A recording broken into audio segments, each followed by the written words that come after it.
Hello, beautiful souls, and welcome home to your space of awakening. I'm Cynthia, and this is Discover Your Dreams. This channel was born from my own journey of transformation, a path of learning, unlearning, and remembering the truth of who we really are. Here we walk together exploring the timeless wisdom of Neville Goddard, Napoleon Hill, Florence Scovel Shinn, and Dr. Joe Dispenza to rediscover our divine power and create lives that reflect the beauty of our spirit. So take a deep breath, open your heart, and let's step into this moment together. Today we're sinking into one of the deepest conversations we can have about personal transformation, the subconscious mind. If you're here, you're probably already feeling the pull towards change.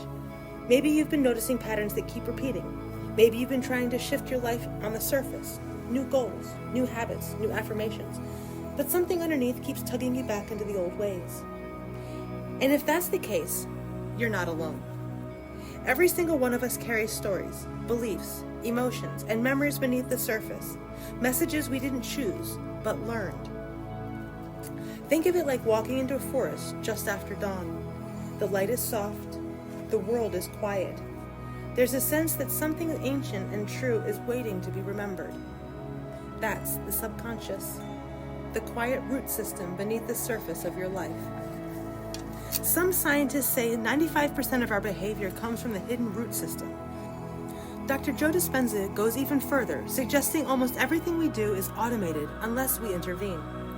And when I first heard that, something clicked in me. It explained why I, like so many people, could want something different but still behave in the same old ways. Why we dream of abundance but stay stuck in fear. Why we long for connection but repeat emotional patterns from the past. Why we see possibilities with our conscious mind, but the subconscious keeps steering us back to familiar waters. Today we're going to explore what the subconscious actually is, how it was formed, why it holds so much power, and most importantly, how to begin reprogramming it so your life can finally align with who you're becoming. We'll explore the science through Dr. Joe Dispenza, the spiritual mechanics through Neville Goddard, the power of faith and word through Florence Scovel Shinn, and the disciplined repetition through Napoleon Hill. 4 teachers who each spoke from different worlds, yet somehow all pointed to the same truth. You are not defined by your past. You are shaped by what you continuously imagine, believe, feel, speak, and practice. And when you change the inner pattern, the outer world must respond. So settle in, my friend. Let's take this walk together. Let's start here. The subconscious is not mysterious, magical, or unreachable. It's simply the part of your mind that runs the show when you're not consciously thinking. Imagine you're driving a familiar route. Your mind is wandering. You're thinking about dinner or the conversation you had yesterday, and still, somehow, you arrive safely. That's your subconscious at work. A quiet autopilot system that takes over once a pattern becomes familiar. Dr. Joe Dispenza explains it beautifully. The subconscious is a record of the past. It stores everything, your experiences, your emotions, your memories, your beliefs, and then it turns them into automated programs. Neville Goddard frames it spiritually. The subconscious is creative and receptive. It brings to life whatever you impress upon it. Florence Scovel Shinn said, "Your subconscious mind has no sense of humor and plays no tricks. It is literal, and it obeys the words you give it." And Napoleon Hill? He taught us that the subconscious is the fertile soil where our burning desires either take root or wither from lack of attention. But here's the thing. None of us got to choose our early programming. Between ages 0 and 7, we're in a dreamlike brain state, theta, where everything we see, hear, and feel becomes part of our inner script. We mimic the adults around us. We absorb the emotional climate of our home. We take on beliefs about money, love, self-worth, identity, before we're even old enough to understand what those beliefs mean. If someone around us said, money doesn't grow on trees, or people like us don't get ahead, or don't ask for too much, or love is a sacrifice, the subconscious heard that and filed it away, not as opinion, but as truth.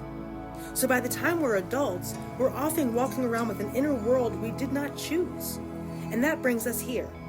Understanding that if 95% of our behavior is subconscious, then trying to change our life only through willpower is like trying to move a mountain with a spoon.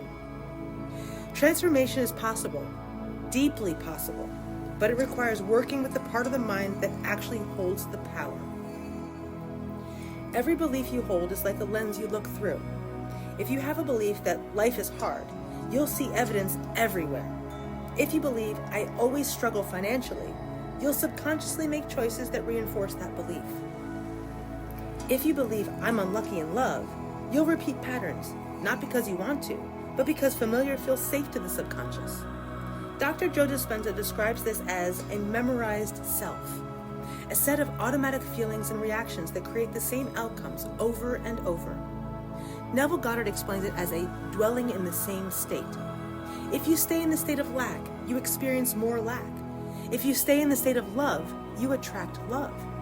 If you stay in the state of fear, you manifest circumstances that echo that fear. Florence Scovel Shinn says it plainly: your world is a mirror of your inner beliefs. And Napoleon Hill reminds us the subconscious mind works day and night to translate into reality whatever thoughts dominate your mind. This is not punishment. It's simply cause and effect. Imagine a river. Over time, it carves a path through rock, not because it tries hard, but because it flows that way consistently. Your subconscious works the same way. Thoughts repeated become beliefs. Beliefs repeated become emotional patterns. Emotional patterns repeated become behavior. Behavior repeated becomes your life. But here's the miracle: you can carve a new path. When you try to change your life without changing your subconscious programming, you're basically asking your inner autopilot to suddenly take a completely different route. The subconscious doesn't resist because it's negative.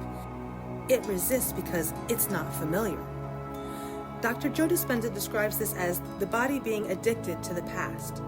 We become chemically addicted to the emotions tied to old stories: stress, fear, worry, self-protection. Neville says, man finds it difficult to let go of the familiar state. Florence says, we must make a conscious choice to speak differently, even when the old pattern tries to speak for us. Hill says, repetition is the only way to reach the subconscious. Breaking a pattern is not about fighting the subconscious. It's about giving it something new to trust. And that's where the 4 teachers become your guide. Neville Goddard taught that the subconscious responds to one thing above all else: feeling. Not the words you say, not the vision board, not the forced positivity, feeling. Neville would say, assume the feeling of the wish fulfilled. Live from the end, meaning embody the emotional state of the version of you who already has the life you want. Why does this work? Because the subconscious cannot tell the difference between a real event and a vividly imagined one. Here's a simple Neville-style practice. Choose a desire. Ask yourself, how would I feel if this were already mine? Close your eyes. Imagine a short scene, like 5 seconds, that implies you already have it. Feel it deeply, and then repeat this nightly as you fall asleep. This is not daydreaming, it's emotional instruction. You're teaching the subconscious what to create, and when the subconscious believes it's true, the outer world rearranges itself to match. Florence Scovel Shinn teaches that words are spiritual tools. Words carry vibration. Words impress the subconscious. Words direct energy. She said, your word is your wand. What you speak, you create. Affirmations to Florence were not positive thinking. They were spiritual commands that align you with divine law. But the key is emotion plus faith. You can't say, I am abundant, while feeling fear and expect change. That's why Florence also taught denials, releasing old patterns before speaking new ones. Her 3-step method: deny the old pattern. I release the belief that I must struggle. Affirm the new truth. I now move in ease, flow, and abundance. Speak it as fact, not a wish. The doors of good open for me now. When spoken consistently, your subconscious begins to shift. Your inner vibration rises, and life responds. Napoleon Hill believed that the subconscious responds to repetition, emotion, desire. Autosuggestion, repeating statements to yourself, imprints the subconscious through rhythm and intensity. Hill said that when a desire becomes a burning desire, the subconscious begins to move mountains on your behalf. That's why his formula includes a clear written goal, a daily spoken statement, emotional intensity, and persistent repetition. Hill understood that the subconscious loves clarity. It needs direction. It needs instruction.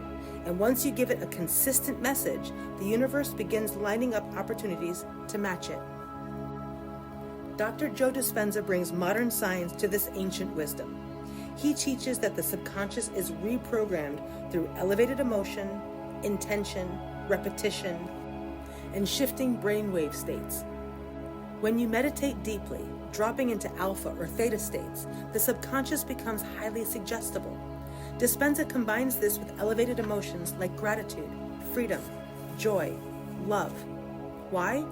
Because emotion is the chemical signature of experience. When you feel elevated emotions for a future desire, the body begins to believe the future has already happened.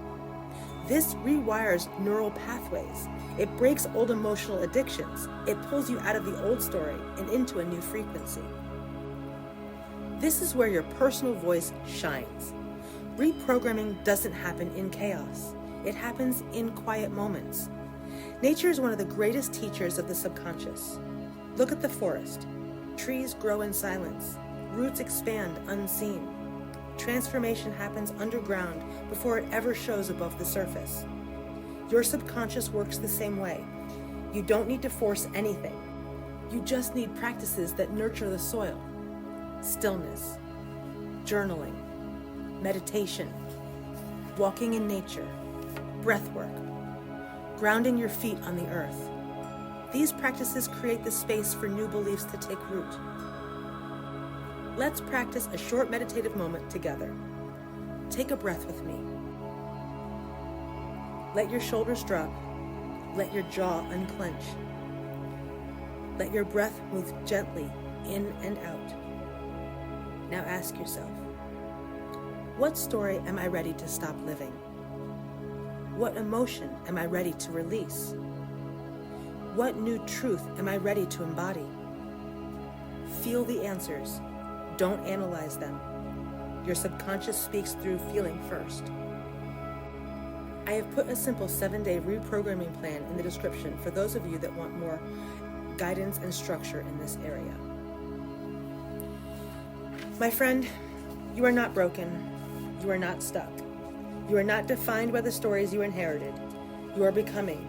You are awakening. You are remembering your power. The subconscious may run 95% of your life, but you are the author now. And every choice you make from this moment forward, every new word, every elevated emotion, every visualization, every gentle shift in belief is rewriting the script. You are not doing this alone. These teachers walk with us. Neville with his wisdom of imagination, Florence with her power of the spoken word, Hill with his discipline and desire, and Dispenza with the science that proves what the ancients always knew. And I walk with you too, not just as a minister, not just as a teacher, but as someone who is actively rewriting her own subconscious every single day. We're doing this together. We're rising together. We're remembering who we truly are. Creators, not victims. Authors, not observers. Spiritual beings with the power to reshape our inner world, and therefore, our outer one. Thank you for walking this path with me, and until next time, you are the dreamers, and this is where your new story begins.